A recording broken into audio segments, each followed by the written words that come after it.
Hey y'all, I am back with another video, and today it's going to be a little bit of Q&A for you guys. So I did a question box a few weeks ago and I got some great questions. I absolutely love doing the question boxes on Instagram because it gives me exactly kind of the topics that you guys want to hear about.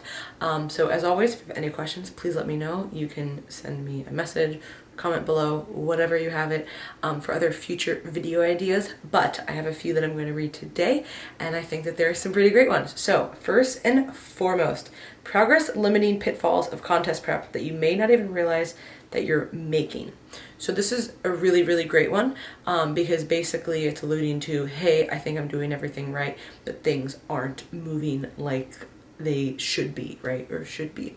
So I'll give a few tips that are just really, really easy things to look at. First and foremost, what is your need at? A lot of people will not even realize it, but they will be going through a period of, they're off season, they have a good amount of calories, they're training hard, maybe they're not doing a ton of cardio, but they're pretty active. And then what happens when we start dieting is that our body inevitably takes away that NEAT as a just mechanism to say, hey, slow down, you're not eating enough, we need to slow you down. And actually, if you look at all of the metabolic literature, actually resting metabolic rate really doesn't change that much, but the biggest hit to total daily energy expenditure, which is TDEE often, it's often shortened to that, is NEAT. It'll take a 70 to 80% reduction. Okay, it's crazy. And I know because I've been lean before, and yeah, you're like, it literally, like, you're like, I will do anything. I would pay somebody to pull me off the couch. Like, that's how you feel. So your body is fighting against you a lot. So first and foremost, look at your NEAT. Some people will wear trackers. I've just been wearing mine again just to kind of get an idea of, hey, what do I need to do on a daily basis to stay semi-active? Because I do work, on the computer a lot, so it is really easy. But just in general, outside of, like just normal activity, like say you are dieting and, you normally do the laundry a few days a week, you meal prep, you do this, and you just kind of start to get a little bit lazier with stuff. Like, right, you're like, I'll clean the house next week, or I'll do this, and like that's just what happens when you're dieting. So something like a Fitbit can be helpful, or just, one of the other trackers. Now, I will say they're not mega accurate, so I don't love trackers, because I do feel like they can sometimes, like if you go bike for an hour, it doesn't pick anything up. Like, whoa, you didn't see me just bike for an hour? Not like I'm biking for an hour, but if somebody was, it wouldn't necessarily pick that up. At least the Fitbit wouldn't. It's only like when your arms are like moving and you're walking. So I find that they're not super accurate, and then some people can get like really caught up with that, so I don't love them for everybody. But just in general, just take a look at your NEAT. What are you doing? Are you just sitting on your ass all day? Are you getting lazy? And just take a note of that. So that's number one, and that's the biggest one, honestly, with dieting that we see over and over and over again. Another really great one is just, what kind of foods are you eating? Are you eating a lot of packaged foods, a lot of stuff with labels? Are you eating a lot of whole foods? Okay, raspberries will always be raspberries. Sweet potatoes always gonna be a sweet potato. But some weird ass packaged food that you get at the store that looks really macro friendly may or may not actually be. And food labels are allowed to be, I think, up to 20 to 30% off. So even just in general, even if it's not a diet food, it might just be off. So not to say you can't eat anything packaged, of course. I'm not like one of those weirdos who says that. But, when you are dieting and calories are lower, first of all, you should be choosing more micronutrient rich foods just because your total calories are going to be lower. But also, just from a consistency standpoint, if you're eating several things that are, packaged per day and they are off, it's really, really easy to that will add up as a few extra 100 calories. And that might be exactly what you need to get back into a deficit, or continue to stay in the deficit. So just kind of look at what you're eating, make sure that you're being accurate with your tracking, your weighing, and not the person who asked this, just everybody in general. I'm like, you, no, that sounded a little aggressive, but you know what I mean? Anybody who's dieting, make sure you're being very consistent, and not just like, oh, I'll just eyeball this, because that does add up a lot. So consistency with foods and the foods that you're choosing, particularly try and go for whole foods. And then another really good one would just be, look at how you are, your kind of other lifestyle factors. Are you now being really stressed out because of the diet? Are you now like not sleeping as well? Are you forgetting stuff and like missing your normal supplementation? Are you not putting all of your effort into training? Are you just kind of bagging that? Are you just like in a, those little things add up. It's not going to make a difference of like, oh, are you, dropping a bunch of weight or not? Because yes, it does come down to a calorie deficit, but all the little things do matter. So those are just a few ones. There's a lot, but those are some easy ones to really just kind of look at and you can tweak right away. Necessity of an educational degree in nutrition, dietetics, food science, those are all slashed, to be a good coach. So I actually got asked this question the other day, even by somebody I know, like, oh, hey, like, I know there's been like a trend, people that you've hired all have advanced degrees. Is it always going to be that way? Do you only hire people with degrees? And at this point, yes, we've kind of set like a trend that all of the clients do have, all the coaches do have advanced degrees. However, I don't know if I will necessarily ever make that like a requirement. I do not think that in order to be a good coach, you have to have a traditional educational background. However, I do not think that it is a bad thing, and I think that it can only help. What I have found through my years of school, which is not that many, it's only like 6, I say that, and there's obviously plenty of people who have PhDs and have been doing this for way longer, but in the years that I went to school, what I learned the most was 2 things I learned the most. 1, I don't know anything. Was really the biggest thing that I learned. But then 2, learning how to read and learning how to educate yourself outside of school. I think that is really the biggest takeaway that I got, was just learning how to learn, really, and learning how to read and synthesize things. And if I hadn't have been in a lab doing research, I probably wouldn't have been able to understand that kind of information. Now, there's so much out there now that you can do a really great job at educating yourself, even if you don't want to necessarily read research papers. For example, a great research subscription, monthly subscription review is Mass. I'll actually link that below here for you guys. So Mass is a monthly research review where basically the 4 of them will dive through all of the current literature for that month, and they will pick their 9 top topics and they will dive into it and review the papers. So instead of you going and reading the actual paper, they're now going to take it, decipher it, give you the important stuff. Bam, now you can learn from it. So there's a lot of great things. Mass is just one of them, but research reviews are amazing. You can go to conferences, you can go to seminars, you can go to webinars, you can read books, you can self-educate a lot, and that is 110% okay. I know plenty of coaches who do not have advanced degrees in those areas who are phenomenal. However, I do think that having a solid foundation in science is never going to hurt you. So if you are interested in this and you're interested in learning more and pursuing more knowledge and really being an educator, I don't think that it would be a bad thing to do if it is feasible for you. Now, don't take $200,000 out in loans or some crazy shit to do that if you don't have the means to. But if you have the means and you can find a program that is going to be, and even so, like undergrad is a little bit harder, obviously, because it's very, very intensive and it's very long. The great thing about master's degrees is that they are shorter and there's less total coursework. And typically a lot of places is you're going to be able to, draw it out a little bit. So in undergrad, yes, you can still draw it out, but it's not really a deal. With the master's, typically you can draw it out a little bit more. Also, the classes are generally favorable for time-wise for people who do already have jobs. So say you already have a career, but now you want to start going and taking master's classes. Well, usually they're at night, so you can take 1 to 2 classes a semester. It's once a week at night.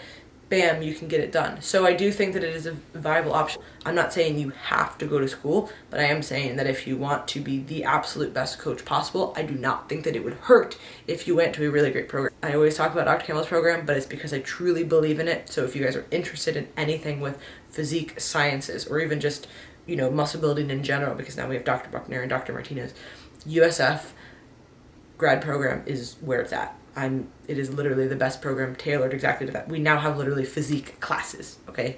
That's crazy. That even when I was there, it was not like that. So there are tons of programs that are really, really great. And that program, for example, is not overly expensive. So not necessary, but I think that if you have a quest for knowledge and a quest for science and you want to have a really great understanding and be the best educator possible, it is not going to hurt to have a degree unless you can self-educate yourself, because there's plenty of people who do that. But there's a lot of people who do not want to self-educate themselves, or they do not necessarily want to go through that process, or they don't even know how, which is why, again, school can kind of teach you that. So there's lots of cool things now, but there's also lots of cool certifications and things that are more integrative nowadays that kind of blend science as well as application.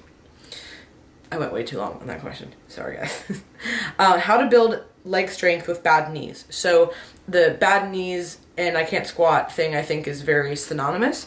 You can 100% build your legs without doing something that is going to hurt your knees. However, first of all, I am clearly not a, physiotherapist, physical therapist, chiropractor, anything like that. I would say that if you are having knee issues, you need to figure out why you are having the knee issue. 1, you actually know what's going on. 2, you are doing the proper prehab exercises to actually train and move properly. And then 3, see what your movement patterns are like. Do you have knee pain because you're moving improperly? And that is really where you might have to go to several people to look at this. So you're going to probably need to get like actual visual scans of your knees. So maybe like an MRI or X-ray, something like that, probably an MRI, to kind of see if there is any kind of damage structurally or what's going on there. You're most likely going to need somebody who is skilled in kind of prehab. So whether that's a chiro or a PT to give you specific exercises to work on those deficits that you might have. And then also you're going to need somebody who's very skilled. So whether it's that chiro, PT, or even a really skilled personal trainer will be able to look at your movement patterns and say, hey, this is what's going on. For example, Ryan is not a PT or a chiropractor, but he studies a lot of that stuff, and he can see very easily when somebody sends him something, hey, let me get this angle, let me see, oh, okay, easily, this is what's going on with this movement pattern. And you can actually ingrain improper movement patterns, which will then cause compensation patterns, which then causes something else to hurt, right? So it might not even be structurally something wrong with your knees, but there could be something else going on with your hips that are now causing knee pain. So it's really, really not a straightforward answer, but you're going to have to get all of those boxes checked off first before you say, hey, I can't do any exercise. Okay, phone went open. There we go. Recovery benefits of the sauna. So there is actually, I am not, an expert in this, but Dr. Rhonda Patrick is. Well, she's an expert in a lot of things, but I will link up below a really great article that she wrote about sauna and recovery. Some people absolutely swear by it. Basically, from what my limited understanding of it is that there are heat shock proteins involved, which can help with recovery. Some people just feel really good with it. Other people don't necessarily like it. I don't think that it's like the end all be all, but I do think that it can be helpful. So if you enjoy the sauna, you have one close by, throw it in, see how you feel. That would kind of be my best suggestions for the sauna. Does muscle weigh more than fat? So a pound is a pound is a pound. It doesn't matter if it's a pound of feathers or if it's a pound of bricks. But when people hear this or see this, like on a whatever, like a visual or something, it's because fat takes up more space than muscle does. So you could have 5 pounds of muscle that you've added to your body, and that will be 5 pounds on the scale, but it will look visually a lot different than 5 pounds of body fat, which again is the same thing on the scale, but visually you're going to look different. So yes, they weigh exactly the same, but the way that it's placed on your body and the way that you look is completely different. Adequate, in parentheses, realistic time to stay in a surplus after reversing out of a steep deficit. So there's no right answer here. I did just do a kind of reverse dieting video, like kind of an overview of it. Also, I did do, in a reference 2 of our Team Look Fit roundtables and team in the 3rd and the 4th. God, I keep messing that up. Messed up in the last video and this one. The 3rd and the 4th video, I talk about myself and all the other coaches talk about what to do after a contest. But as far as actual timeline, just answer this short. Typically, think about the amount of time that you spent dieting. So let's just say it was 6 months. You're going to need at least 6 months to kind of get back to normal. And that's normal, okay? That might not necessarily even be adequate or realistic as far as like what your goals are. So what a lot of people do is when they diet, they want to get back on, let's just say it's on stage, or they want to get back to the diet and keep losing body fat. But really what they want at their end goal is to have more muscle mass, because that's what's going to end up looking better. Well, if you diet for 6 months and then you reverse for 6 months, when you get to that 6-month period, you might not have necessarily made that many gains. You might be back to normal. Hormonal adaptations are rocking, metabolic rate, everything's good, feel good, training's good, but now you're actually going to be in the place where you can recover and actually grow. Everybody responds very differently to training. There's some people who look at a weight and they build muscle, and there's other people who literally they do everything perfectly and they barely gain any muscle. So That's just the way that the cookie crumbles. So I would say that for most people, at minimum, you're going to need the amount of time that you spent dieting off plus a little bit more realistically to make the progress that most people are desiring. Hypothyroidism and weight loss resistance. So somebody's asking, okay, I have hypothyroidism and it's harder to lose weight. Yes, if you have hypothyroid, then it is going to be a little bit more challenging to lose weight because it is a metabolic regulator. However, if you actually have hypothyroidism, you should be getting that monitored by your doctor. There's going to be different levels of hypothyroidism. So if it's very minor, they might not put you on any medication. If it is more severe, they're likely going to put you on medication. If you are on meds, you should have that very, very tightly regulated with your doctor and making sure that it is in normal, sustainable levels that a average person would have. Now, not saying just pump yourself full of thyroid meds so that your thyroid is crazy, because then, you're probably not going to be able to sustain that either.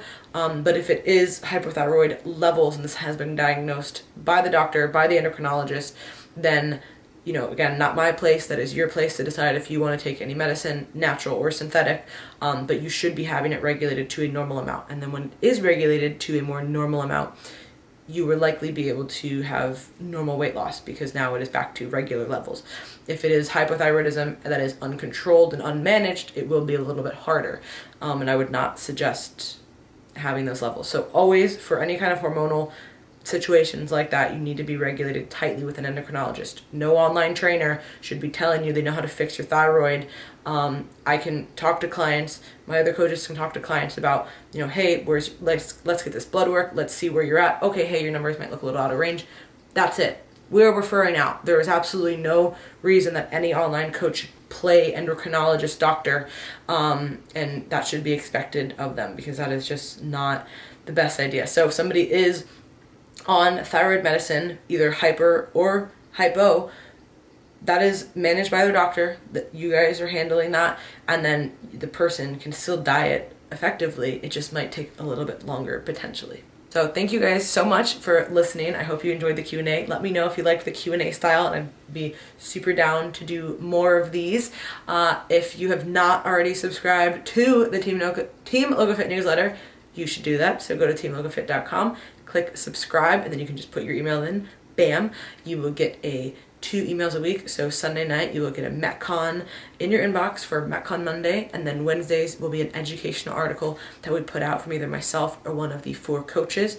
We've also started the Team LogoFit Roundtable. So if you've not already tuned in, we have several episodes where it's myself and the 4 other coaches talking about a variety of topics from nutrition, training, mindset, leadership, whatever it might be that we're seeing with our clients or just in the industry in general. We just kind of weigh in our own opinions, and it's cool. Everybody kind of has like their own little take. So you can check that on Team LogoFit Roundtable. Search that for iTunes, Spotify, and YouTube.